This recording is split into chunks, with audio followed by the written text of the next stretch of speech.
যার একাধিক বিয়ে করার সামর্থ্য আছে সে যদি না করে সেটাই তার জন্য গুনার কাজ। জি, এই কথাগুলো বলার সাহস পায় না অনেকে, এই কথাগুলো বলার সাহস হয় না, আলেমদেরই হয় না। দুইটা বিয়ে করলে মানুষ আবার কি মনে করবে, আমার মনে হয় চরিত্রের সমস্যা ইত্যাদি ইত্যাদি। আরে বোকা, তাহলে কোরআনের মধ্যে 4টা বিয়ের কথা আসলো কেন? আল্লাহ পাক কি এমনি এমনি আয়াত নাযিল করলেন নাকি? আল্লাহ পাক খুব ভালো করেই জানেন ছেলেদের চেয়ে মেয়েদের সংখ্যা বেশি হবে, অনেক ছেলে মারা যাবে, মেয়েরা সমাজে বেঁচে থাকবে। কত অসংখ্য এতিম মেয়ে সমাজে পড়ে আছে, অসংখ্য বিধবা মেয়ে সমাজে পড়ে আছে। ওদের দায়িত্ব নিতে হবে না? কে নিবে ওদের দায়িত্ব? যদি ছেলেরা দায়িত্ব না নেয় কে দায়িত্ব নিবে? ওই মেয়েগুলা কি সমাজের প্রজাপতি হয়ে থাকবে? ওরা কি পতিতালয়ের সম্পত্তি হবে? ওদের অধিকার নাই? এখানে অধিকার দিলে আমরা চরিত্র খারাপ হয়ে যায়।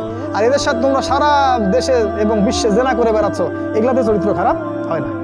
একটা ছেলে বিয়ে করার পরেও 10টা মেয়ের সাথে পরকীয়া করে, এটাতে চরিত্র খারাপ হয় না।